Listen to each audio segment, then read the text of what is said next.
WN. Hopefully a long, happy night and a drive down to Washington, D.C. I've sort of worn the tires out up and down 295, as has this guy. He is our Washington Caps historian, insider, blogger, and at this point, I guess, excuse maker, opinion maker, referee blamer, motivator, and hopefully up late all-nighter. We welcome Ed Frankovic back onto the program. Ed, how quickly things can turn here when you rock the red, my friend, right? Like, we thought we've seen everything. We haven't seen, blowing a 2-game lead in the Eastern Conference Finals after beating the snot out of the other team on the road. I said to my wife over the weekend after they lost on Saturday night, I was at a Michael's Cafe, I said, I don't think they're going to lose on Monday night because they're not going to let us off that easy, and I don't think this team's going to lose 4 games in a row. I have a hard time believing that, but I would believe anything, including the way the puck has bounced this week, the way the officiating's been, the way the lines have been. It's been an excruciating week to be a Caps fan, right? It's been a very difficult week, Ness, and before we get into some of those other things, and no, I haven't been happy with the officiating either, but my biggest beef with this team right now and why they've lost 3 games in a row is Tampa has checked and the Capitals haven't. And all you had to do was watch the first shift of Game 5 to see Orlov careless with the puck in the neutral zone, and then Evgeny Kuznetsov just a really lazy, soft effort on the boards, where all he had to do was really go in hard on the puck, take a stride and a half, and dump that puck deep, and the Capitals are out of harm's way. Instead, he kind of shuns away from the contact, which he's done quite a bit in this series. And then Matt Niskanen takes himself out of position again, trying to make a big hit on the boards, where that's one thing Tampa hasn't done. They haven't broken down their structure going for the big hit. They've been very focused on walling off the front of their net, and there is another mistake by Niskanen where he takes himself out of position, leaves Dmitry Orlov 2-on-1. Orlov totally misses on the play, and Paquette puts the puck in the net 19 seconds into the first period, and it just starts the downward spiral. So it really is a lack of effort and physicality and being mentally ready is why the Capitals are in this situation. They have nobody to blame but themselves. Tampa definitely brought the efforts in games 3 and 5, and in 4 they got the breaks. Tampa got the breaks, arguably, but the Capitals made the big mistake in that game with the Kempny back pass, and that's why we are where we're at. And if the Washington Capitals want to win Game 6, they have got to be willing to pay the price on every board battle to win the game, and that's where they're losing this series right now. The Ryan Callahans, the Chris Kunitz, and the Cedric Paquettes are winning the board battles against the Capitals, and they're turning those into scoring chances, and that's how they're winning this series. It almost feels European, right? Like, in the way it's played out. It hasn't been that physical, we all have beards kind of series, that, and maybe we're all blood and guts with Pittsburgh. I think it was more blood and guts with the Rangers in the past. Certainly the Flyers, you get that physicality and the bad blood and all that. It feels like a very, very quiet couple of games here to allow the Lightning to beat them, because they've been down early, and then I think they're afraid to get physical when it's 2-0 and they're losing. Yeah, I mean, I think maybe some of the suspensions that have happened to the Capitals in this playoffs, especially to Wilson, have limited that. But Wilson and Ovechkin were hitting pretty much everything that moved on Saturday night in Game 5. So my beef isn't really with them. My beef is with the Kuznetsovs. Lars Eller certainly looks like he's on fumes, as they blogged out at WNST.net after Saturday's game. But he did have some jump there at the end when the empty net was out. But he played a lot of minutes while Nicholas Backstrom was out, and I think it's caught up to him a bit. But you're seeing some of the mistakes on the back end. John Carlson had a terrible Game 4, but he was strong in Game 5. But then Niskanen and Orlov regressed. And Tampa is playing a heavy game early. They're getting the lead, and then they're doing a great job of walling off the front of their net with Dan Girardi and Ryan McDonough and Anton Strawman. These guys, these former Rangers. There's 3 former Rangers that have a history on the back end against the Capitals of beating the Capitals in the playoffs. Those guys doing a great job of not letting the Capitals get to the front of the net like they did the first 2 games. On the other end of the ice, the Capitals have been a little bit lazy in their own end and have allowed the Bolts to get some really great chances. It's hard to fault Braden Holtby on any of those goals on Saturday night. The second one, he screened by Niskanen. The first one, Paquette's in there for a layup, and And the third one, once again, he makes the big save on Strawman going around Niskanen, and there's Callahan beating 3 caps to the front of the net and knocking it in with his glove on his stick. Well, we can talk about the Orlov play, and to play 60 minutes on a Saturday night and not draw a penalty, wow. The officiating we've talked about, and I know Trotz had some issues with it. Certainly, I think the organization certainly does at this point. But the power play for Tampa has been excruciating to watch, and the Capitals had their opportunities in Game 4 and couldn't make it happen in their own rink. It's been a hideous week. I mean, we talk about ways they've lost. You mentioned these Rangers guys. They were off 40 seconds away from being eliminated in Game 6 2 years ago and lived to tell about it into a double overtime at the Garden in Game 7. So they have persevered through all of this, and there's nobody on this Caps team other than the couple of guys that have had a cup of coffee with the Penguins that have persevered through this, and yet this season has been about overcoming all of that. Well, they got to win 2 games in a row now. They got to win here. They got to win there. That's what they have to do. That's what they've laid out for themselves, and they've overcome everything until now. But history says this isn't going to happen this weekend. History says I'm not going to Vegas next week, man. Yeah, history said they're 0-7 at home against Tampa in the playoffs. They've lost a lot of excruciating Game 7s to the Rangers, and Strawman and McDonough and Girardi and Ryan Callahan were all part of that, and those guys are all on Tampa now. But to your point about the missed call on Orlov, that was really bad. That was really pathetic that a missed call could have such an influence on a hockey game. And when we talked on Friday after Game 4, I was effusive in my praise of the referees. I thought Chris Rooney and Brad Meyer did an absolutely marvelous job Game 4. They called the penalties. They didn't let the score or the impact of what was happening in the game influence the calls. They called it by the rule book. The players knew what was going to be called that night. It was a masterful officiating job in Game 4. Game 5, I had a lot of issues with. First off, that is a clear trip by Steven Stamkos. He not only puts his leg behind Orlov's skates, he gets his stick in there too, and it leads directly to a scoring chance. And Barry Trotz called that out after the game, and immediately when it happens, Mike Milbury on NBC, who's an impartial observer. Mike Milbury works for the league. He's a former Bruins guy. He has no dog in the hunt. He was right on it. He said, that's a trip. That's a call that has to be made.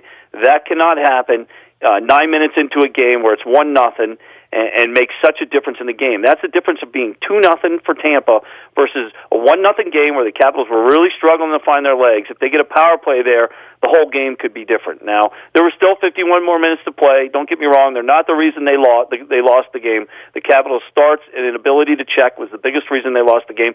But you cannot have a game of that magnitude, a missed call like that. He is Ed Frankovic out on Twitter, as well as Ed at WNST.net. We will be together onto the rooftop for a Game 6. Ed, I'm not throwing the towel in by any stretch. I mean, they're certainly capable of winning 2 games here. I thought it incapable of them losing 4 games in a row. And if history has any dictate here, they'll win 5-1 on Monday night and get me back on an airplane down to South Florida on Wednesday and chase me into the middle of the night into some double overtime crazy thing we've never seen before that I can't even predict that will cost them a Game 7 here. But I know they're capable of winning. I know they're going to run me to Florida on Wednesday. I know it's going to rip the week up. But the drama part of this for what happens if in the end they don't make it to Thursday morning for the organization, and knowing that the season could abruptly end tonight, right? Literally, right? What happens on the backside? I know we'll talk more about that, but if they do a facer at home, and the only reason I even bring this up is Sunday afternoon, they snuck this Winnipeg-Vegas game. I thought it was a night game. It was an afternoon game. I kind of caught into it in the middle of the first period and watched it, and that lonely feeling of the last 9 minutes where Winnipeg needs a goal and the building's quiet, and then they pull the, that feeling that you and I had at the Capitol Center, right? And in those games where you lose and you get eliminated, that's all sitting there on Monday night. And what happens in the aftermath of this for this organization, and certainly now that the guy they threw out got Vegas with Fleury, with Schmidt. I mean, the pipeline of the Capitals stories that are going to come out of this thing now that McPhee has done this out in the desert, because that's certainly the tentacle of all of this. I fear what happens if they lose tonight. I really do. And the home crowd and how awful a drive that is back down the freeway for you and I, and something that we know very, very well. Yeah, we made that drive last year after losing Game 7 to the Penguins, and that was an awful feeling. The previous couple of years, it had been on the 2016 it had been on the road. In 2015, it was in New York. Of course, you were there and had to take that bus ride home. Or train, I can't remember. I think it was a bus. It was a bus. It was a bus. Trust me, it was a bus. But I think from the organization standpoint, and George McPhee, good for him. He's done an excellent job. I can't take anything away from the guy. I think his success in Vegas and him being fired here, I consider them mutually exclusive. I think both had to happen. I think the Caps needed a fresh look here. The Capitals certainly are an organization that runs on a tighter budget than what the owner out in was it Tom Foley, the owner out in Vegas. He's got quite a bit of resources. He's pumped a lot of money into that organization, a lot of money into scouting, a lot of money into the front office, a lot of money into coaching staff. And a lot of money into the pregame show. What's that again? A lot of money into the pregame show. That's quite something. But the Capitals have always had a very tight budget when it comes to the GM coach combo, and let's not pull any punches here. George McPhee was making a lot of money here as general manager, and that's why a lot of times the Capitals were hiring inexperienced coaches. They had a budget. They spend to the max. Ted Leonsis spends to the max on players. There's no doubt about that, and I applaud him for that, because I worked for this team when Abe Pollin was the owner, and Abe didn't spend. I mean, they had a chance to get Teemu Selanne in the mid-'90s, as Coach Trotz told us. David Poile had a deal for Teemu Selanne. Probably would have put those 90s Capitals teams over the top, and Abe Pollin turned it down because he didn't want to pay the money. Okay, that's the way it was with players under Abe Pollin. Under Ted Leonsis, Ted has done a great job of resurrecting this franchise. He pays a lot of money for players. In the Ovechkin era, he's always spent to the cap, and then the budget tightness comes elsewhere in the hockey department. So, but McVee gets out to Vegas, and Tom Foley's got an unlimited budget. And let's be honest, they got some nice expansion rules. I don't think a lot of people predicted them to make the playoffs. I certainly didn't, but there's a lot of people with that same egg on their face. Ryan Whitney from the NHL Network being the exception. He definitely said that team could skate right from the get-go, and they proved him right. So I think from the organization standpoint, Brian McClellan already has a contract. Blaine Forsythe has already been re-signed as assistant coach. I think Barry Trotz has earned an extension. There's only one other opening in the NHL right now, and that's with the New York Rangers, and word has it they're going to hire a young guy. So they're not waiting on him. I wonder what that was all about. I hadn't seen any speculation that if Trotz doesn't take the job, there'll be no seat for him next year anywhere. But I kind of thought the Rangers might have been hanging around. I thought that last week when Carolina had the last hire, right? And I thought they were kind of waiting around thinking that he was going to go out against the Penguins, because it is up in the air, much like we had with the Orioles with Showalter here, right? Yeah, and the Orioles is certainly. You can keep, firing the coaches. I think that's just arranging deck chairs on the Titanic in that situation. But I think Barry Trotz has earned the right to be back here, especially when you look at the development of guys like Kuznetsov and Wilson and a lot of these young Dmitry Orlov. Despite the mistakes some of these guys have made in the playoffs, you got to remember this is only Kuznetsov's fourth year in the playoffs, and Tom Wilson has gone from a fourth-line player under Barry Trotz to a top six forward.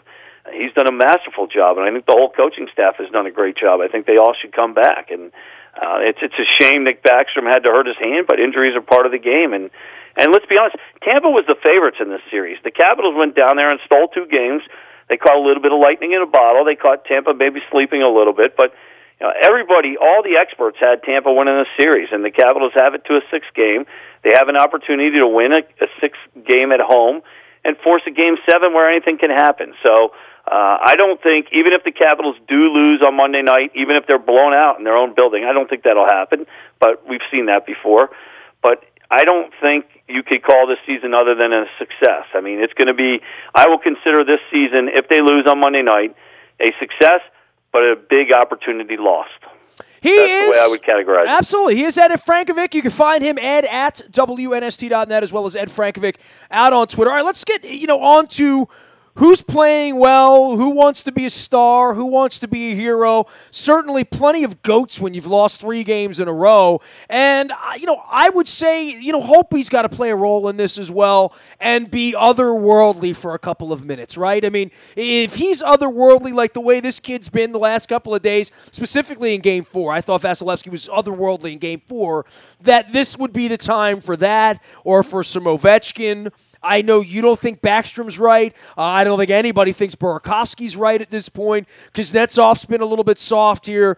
The whole week through, the guys that you're kind of counting on to be stars, someone needs to step up and be a hero here this evening, right? Yeah, I don't think you can say anybody really played well in Game 5. I mean, the first 21 minutes were pretty bad, and it took really, I thought it was the fourth line of Jay Beagle and Devontae Smith-Pelly and Alex Chason that really turned the momentum with a couple hard shifts, one at the end of the first period and one early in the second period, and I felt like they were the only line that really worked, made Tampa pressure themselves in the defensive end. I feel like it's too easy for Tampa to come out of their zone right now, and I feel like it's too easy for Tampa to get to the front of the Capitals' net. So if the Capitals, and we talked about this on Friday, I said whoever owns the front of the net's going to win Game 5, and in the most important part of the game, the first 21 minutes, Tampa owned the front of the net. Even when the Capitals were coming back, they really struggled to get in front of the net. And Girardi and McDonough and those guys, Strawman and Hedman, they're doing a great job of walling off the front of Tampa's net. That's why it's ultra important for the Capitals to get that first goal in Game 6, much like they did in Game 4. They came out in Game 4, and they really played well. They got some traffic on Vasilevsky. Orlov scores the goal. Everything's looking really good at Game 4, until Kempny makes the turnover. And that was really a big turning point in the series is where I look at it, was the Kempny turnover and then the penalty right after on Eller, and Tampa got the 2-1 lead, and they were able to play a style that works for them. They were able to sit back and clog the front of the net. They didn't have to take chances. If the Capitals can get out ahead, they can take chances. That's when they get the odd man rushes. And that's where the Capitals are dangerous. The Capitals scored a lot of those 10 goals in the first 2 games on rushes, odd man rushes. And that is what Tampa has been guarding against. That's the adjustment that John Cooper made, and the reason it's working is because they've been able to get the early goal and then wall off the front of their net.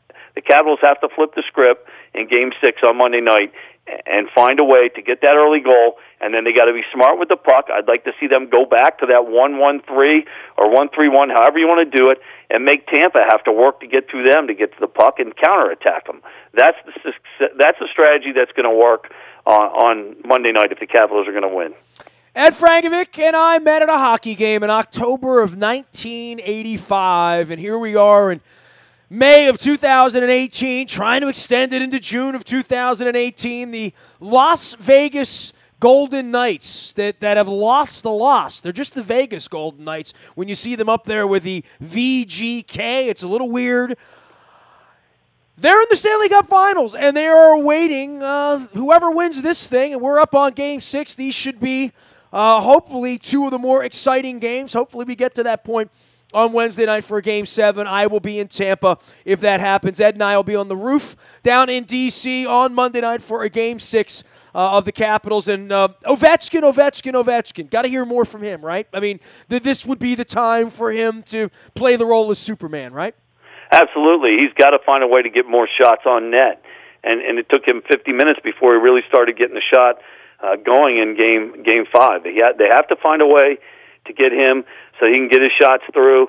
I know he was playing a physical game, and so was Tom Wilson, but they really got to get the shot volume up. He has to find a way to get his looks, and Trotzy and Lane Lambert have to maybe think about moving him around a bit. Maybe they do some plays where they swing him over to the right side to try and get him on his forehand. They did a little bit of that when they were coming back in Game 5, but they have to find a way to get him the puck and moving. And Nicholas Backstrom, it's been 2 games now.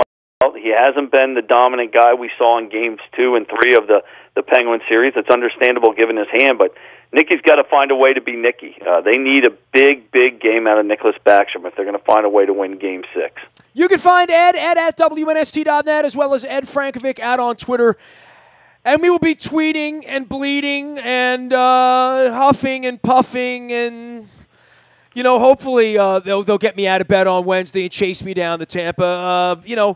I'm cautiously optimistic, Ed. I like when you say that. See, I said that on Friday, not you. So you're saying it now. So this is what matters. Dude, this is where I am, right? I mean, some teams change goalies. I think you and I should change seats in the press box or something. I'm getting rid of the red jacket. I'm going with a full. I'm just going to do things differently than I usually do on Monday night. I'm going to mix things up because whatever I'm mixing the lines up, man. Whatever I'm doing, it's not working. You're pulling the old Reg Dunlop. You're shuffling lines around. Dude, I even tried to not go to Tampa on Saturday night. I mean, I sat out at Michael's Cafe. By the way, I mean, just an incredible, and I know you're a racing fan as well, and what this horse has done, and I'm trying to push a Belmont bus. I don't know if there's going to be enough interest. If anybody out there wants to go to the Belmont, I want to do a bus. I need an email from you, nasty@WNST.net. I'm trying to just find 20 or 30 people that want to get on a bus, and then we'll have 3 weeks to fill a bus. But you've been on some of the buses. I found the Big Brown video, by the way, so I put that up there with the GNR, Mr. Brownstone and all that stuff. So I've been sharing that, but I mixed it up. I sat at the bar. I watched the race. I said to my wife, it's good that I didn't sit at the racetrack because once the fog hit the backstretch, you wouldn't have seen the horses anyway. So I got a better view on television, and I tried to sit at the bar, and I thought,